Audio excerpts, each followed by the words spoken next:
الحمد لله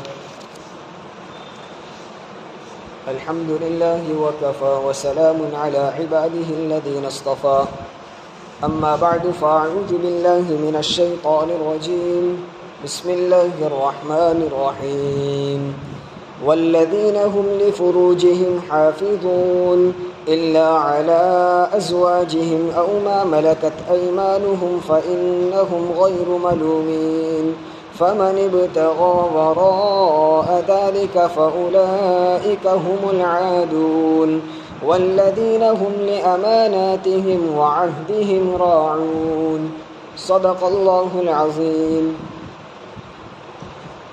سورہ مؤمنون کی ابتدائی آیات میں اللہ تبارک و تعالی نے کامیاب مؤمنین کی صفات بیان کیے ہیں۔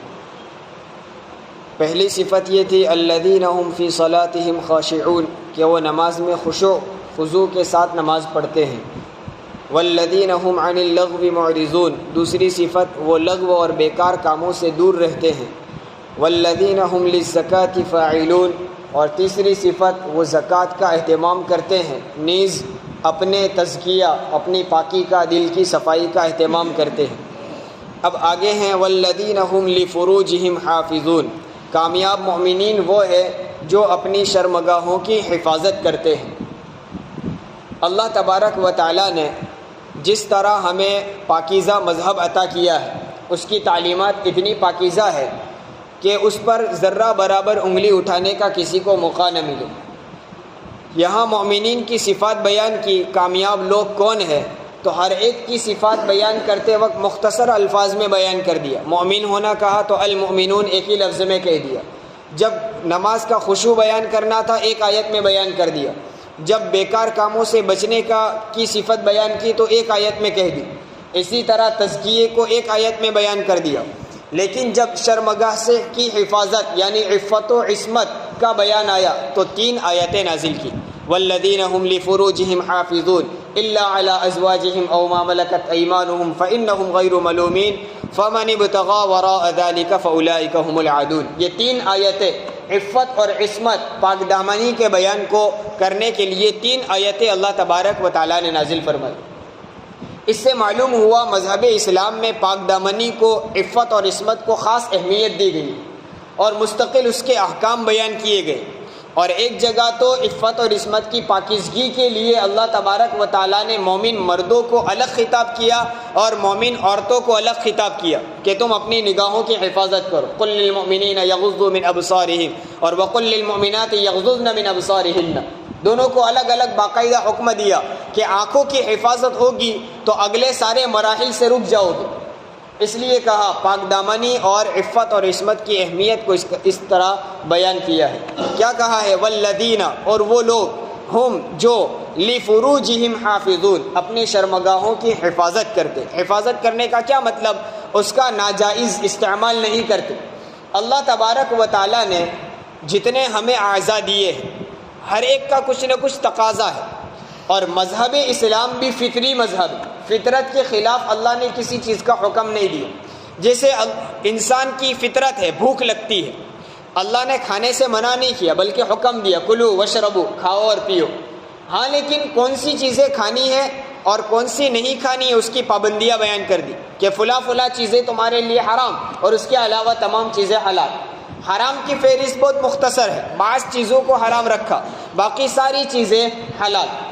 کھانے پینے میں بھی بعض چیزیں تمہارے لیے حرام، شراب حرام ہے، اس کے علاوہ سب چیزیں تمہارے لیے، بہت ساری چیزیں حلال۔ دیکھیے کھانے اور پینے کو ممانعت نہیں قرار دیا، منع نہیں کیا، کھا سکتے ہیں، پی سکتے ہیں، لیکن کچھ پابندیاں ہیں۔ اسی طرح انسان کو اللہ نے آنکھیں دی ہے، دیکھنے کی قوت، اس کو دیکھنے کی اجازت ہے، آنکھیں دی اسی لیے، لیکن کچھ پابندیاں ہیں، کون سی چیزوں کو دیکھنا ہے، کون سی چیزوں کو نہیں دیکھنا ہے۔ کانوں سے سننے کی طاقت دی ہے، لیکن کچھ احکام بیان کر دیے، فلاں چیزیں آپ نہیں سن سکتے، اس کے علاوہ سن سکتے ہیں۔ تو اللہ تعالیٰ نے ہمیں یہ اعضاء دیے، اس کا استعمال ہمارے لیے استعمال ہی کے لیے دیے، لیکن اس کے حرام اور حلال ہونے کے مسائل کو اللہ تبارک و تعالیٰ نے بیان کر دیا۔ تو انسان کو اللہ تعالیٰ نے جس فطرت پر پیدا کیا ہے اسی فطرت پر احکام دیے۔ اب انسان کی ایک فطرت ہے کہ جب وہ عمر کے ایک مرحلے کو پہنچتا ہے تو اس کے جنسی تقاضے پیدا ہوتے ہیں۔ اب اس کے گمان، اس کے وہم و گمان، اس کی سوچ بدلتی ہے، اب اس کی چاہتیں بدلتی ہیں اور اس کے کچھ خیالات پیدا ہوتے ہیں۔ اب ان جنسی تقاضوں کو پورا کرنے کے لیے اللہ تعالیٰ نے احکام بیان کر دی۔ یوں نہیں کہا کہ آپ اس تقاضے کو کبھی پورا ہی نہیں کر سکتے۔ دیکھیے اسلام میں رہبانیت نہیں ہے، سنیاس نہیں ہے، جیسے دیگر مذہب میں بعض لوگ سنیاسی ہوتے، ان کو دنیا سے کچھ لینا دینا نہیں، ساری چیزوں کو چھوڑ چھاڑ کر وہ اپنے مذہب کی عبادت میں لگ جاتے۔ بعض لوگ صرف نام کے سنیاسی ہوتے، لیکن اسلام میں رہبانیت نہیں ہے، لا رہبانیت فی الاسلام۔ اسلام تو کہتا ہے تم اپنے معاشرے میں رہو، لوگوں کے ساتھ مل جل کر رہو، اور سارے فطری تقاضوں کو پورا کرنے کی اجازت دی۔ تجارت بھی کرو، کماؤ بھی، نکاح بھی کرو، دوست احباب سے بھی ملو، اور معاشرے میں مل جل کر رہو۔ الگ تھلگ ہو کر ایک کونے میں بیٹھ کر عبادت کرنے کا شریعت حکم نہیں دیتی۔ تو انسان کے یہ تقاضے ہیں، ان تقاضوں کو پورا کرنے کی شریعت نے اجازت دی۔ والذین هم لفروجهم حافظون، ان تقاضوں کو پورا کرتے ہوئے جو لوگ اپنی شرمگاہوں کی حفاظت کرتے ہیں یہ کامل مؤمنین ہیں۔ اب اس کو پورا کرنے کا اس تقاضے کو پورا کیسے کیا جائے گا، اس کے حلال طریقے کیا ہے، تو اس کو بھی شریعت نے بیان کیا۔ الا علی ازواجہم او ما ملکت ایمانہم، ان شرمگاہوں کی حفاظت کرتے ہیں، یعنی ناجائز طریقے پر استعمال نہیں کرتے، تو جائز طریقہ کیا ہے، کہاں استعمال کرتے ہیں، کہاں علی ازواجہم، اپنی بیویوں کے پاس۔ اگر عورت ہے تو اپنے مرد شوہر کے ذریعے سے، مرد ہے تو اپنی بیوی کے ذریعے سے۔ او ما ملکت ایمانہم، اور دوسرا موقع کہ ان باندیوں کے پاس جن کا ان کو اللہ نے مالک بنایا ہے۔ اب باندیوں کا سلسلہ ختم ہو گیا۔ ہمارے زمانے میں اپنے فطری اور جنسی تقاضے کو پورا کرنے کا ایک ہی راستہ ہے، نکاح۔ نکاح کے ذریعے سے، اپنی بیوی کے ذریعے سے مرد اپنی یہ شہوانی تقاضوں کو پورا کر سکتا ہے، اور عورت اپنے شوہر کے ذریعے سے اپنے شہوانی تقاضوں کو پورا کر سکتی ہے۔ یہ ایک طریقہ بیان کر دیا۔ اسلام نے یہ پاکیزگی کی تعلیم دی ہے، یہاں آزادی نہیں دی ہے جس سے چاہے اس سے اپنے تقاضے کو پورا کر لیا جائے، نہیں، یہ تو جانوروں کا طریقہ ہے۔ جانوروں کا آپس میں نکاح نہیں ہوتا، وہ جس سے چاہے اپنی جنسی تقاضوں کو پورا کر لیتا ہے۔ اسلام نے انسان کو ایسی پاکیزہ تعلیم دی ہے، تو فرمایا الا علی ازواجہم او ما ملکت ایمانہم۔ یہ دو طریقے ہیں جن میں سے اب ہمارے زمانے میں ایک طریقہ رہا کہ نکاح کے ذریعے سے اپنے جنسی تقاضوں کو پورا کر سکتے ہیں۔ فإنہم غیر ملومین، اور ان کے علاوہ جو شخص اپنے اس جائز طریقے سے، نکاح کے طریقے سے اپنے ان جنسی تقاضوں کو پورا کرے گا، اللہ فرماتے اس پر اس کی کوئی ملامت نہیں ہے۔ فإنہم غیر ملومین، اس پر اس کی کوئی ملامت نہیں کی جائے گی۔ ہاں، اگر کسی کی جنسیات اور کسی کے اللہ تبارک و تعالیٰ نے ان تقاضوں کو اضافے کے ساتھ رکھا ہے تو مرد کو اجازت دی ہے، ایک کے بجائے 2 نکاح کرنا چاہے کر سکتا ہے، 2 کے بجائے 3 کرنا چاہے کر سکتا ہے، 4 کرنا چاہے کر سکتا ہے، 4 تک کی شریعت نے اجازت دی۔ لیکن جس طرح نکاح کا طریقہ ہے اس طریقے سے ہٹ کر کسی بھی طریقے سے اگر اپنی خواہشات کو پورا کرتا ہے تو وہ قابل ملامت ہے۔ اگر اپنے نکاح اور جائز طریقے سے خواہشات پوری کرتا ہے تو فإنہم غیر ملومین۔ آج ہمارے معاشرے کی ایک بیماری یہ بھی ہے کہ اگر کوئی اپنی خواہشات اور اپنی ضروریات کے مطابق ایک سے زائد نکاح کرتا ہے تو وہ قبیلے میں قابل ملامت سمجھا جاتا ہے، لوگ اس کو برا بھلا کہتے ہیں، حالانکہ وہ شریعت کے دائرے میں رہ کر کرتے۔ ہاں، شریعت نے وہاں پابندیاں لگائی ہے کہ جب ایک سے زائد نکاح کیا جاوے تو ایک سے زائد بیویوں کے درمیان انصاف کے ساتھ کام کرنا ہے، کسی پر ظلم نہ ہو، کسی پر زیادتی نہ ہو، وہ پابندیاں لگائی ہے۔ لیکن اگر کوئی شخص ان پابندیوں کی رعایت کرتے ہوئے شرعی دائرے میں رہتے ہوئے اگر نکاح کرتا ہے تو پورا معاشرہ اس کو برا سمجھتا ہے۔ 2 بیویاں ہو تو برا، لیکن 2 کے بجائے 20 گرل فرینڈ ہو تو کوئی حرج نہیں۔ یہ ہمارا گندا معاشرہ ہے۔ اور مزید اس پر یہ کہ جتنے چٹکلے بنائے جائے، جتنے برے الفاظ بولائے جائے وہ نکاح اور بیویوں کے متعلق ہوں، اور جتنی شاندار شاعریاں بنائی جاوے تو وہ ناجائز رشتوں کے لیے۔ اس سے انسان کی فطرت بنتی ہے، مزاج بنتا ہے کہ یہ رشتہ اچھا وہ رشتہ برا۔ عام طور پر ہوتا یہی ہے، اب موبائل کا زمانہ ہے، چھوٹے چھوٹے بچوں تک یہ باتیں پہنچ جاتی ہیں، اور بچپن سے بچے کا مزاج یہ بنتا ہے کہ نکاح ایک مصیبت ہے، اس کے علاوہ جس طریقے سے اپنی خواہش پوری کرنا ہو تو دوستیوں کے ذریعے سے جس طرح کرنا ہو کر لو، اس میں کوئی حرج نہیں۔ یہ بچپن سے مزاج بنتا ہے، اور یہ غیر شعوری طور پر بچوں کے ذہن میں یہ باتیں ڈالی جاتی ہیں۔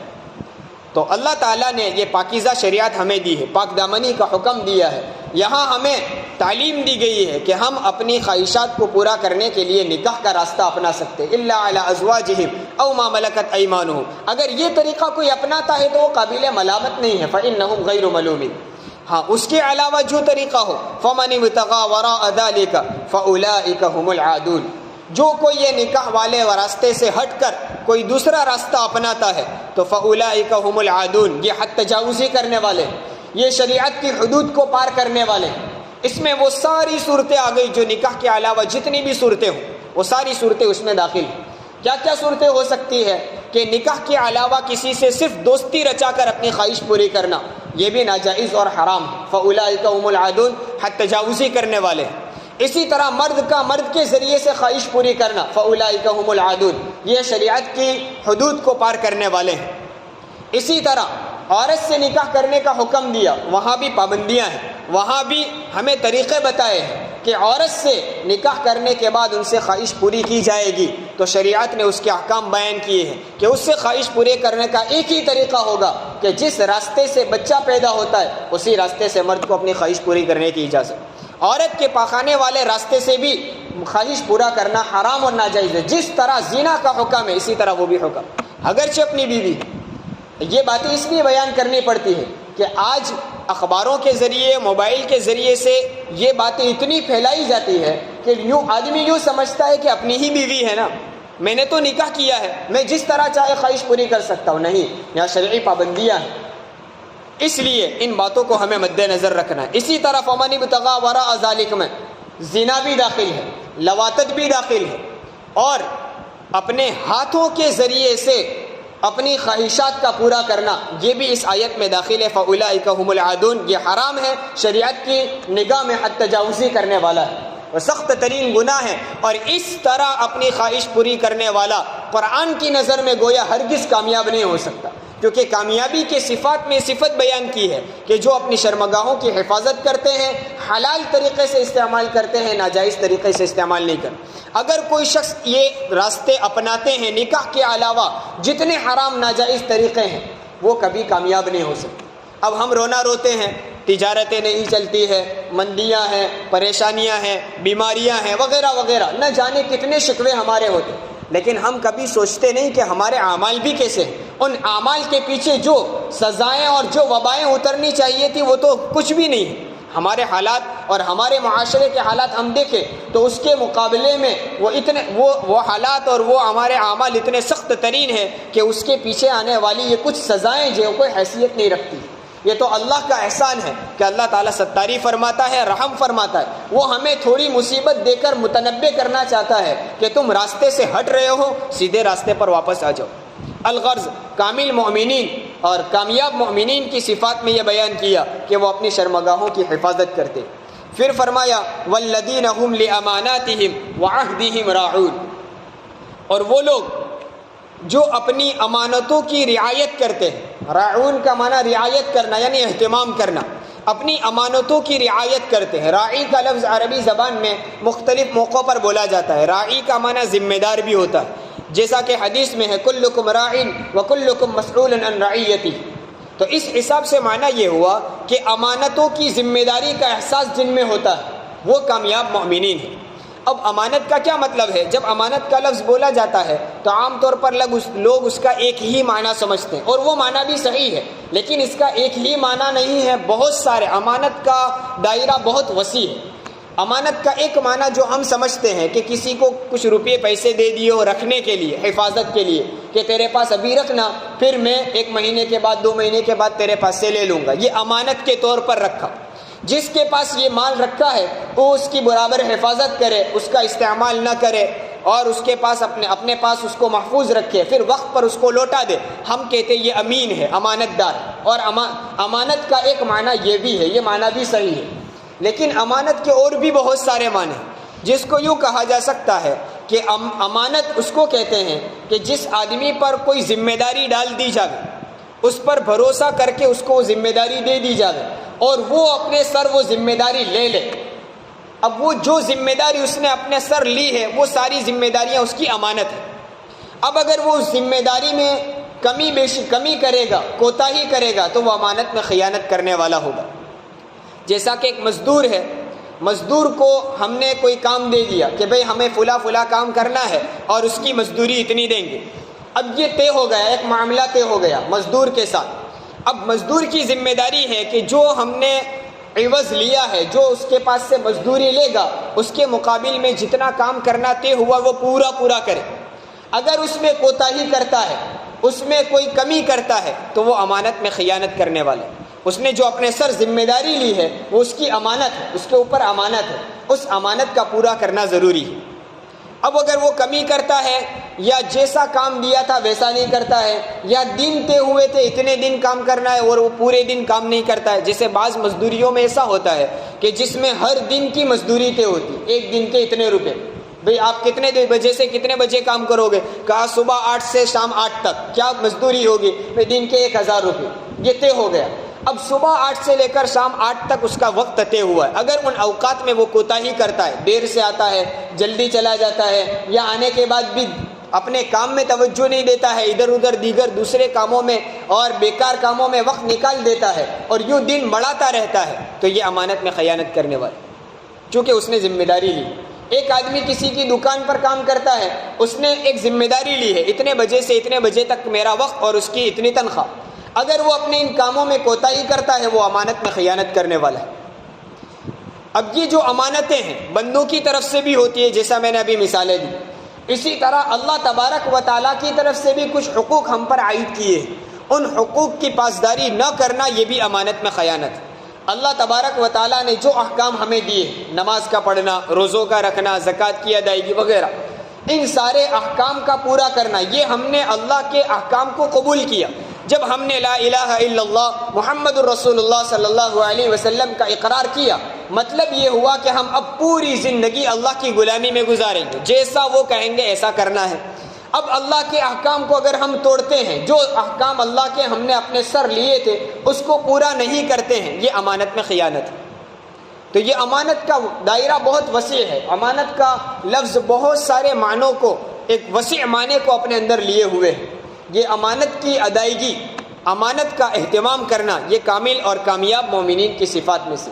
والذین هم لاماناتهم وعہدهم راعون، امانتوں کی رعایت کرتے ہیں، حفاظت کرتے ہیں۔ اللہ تعالیٰ ان نیک صفات سے ہم سب کو مالا مال فرمائے، آمین۔ وآخر دعوانا ان الحمد للہ۔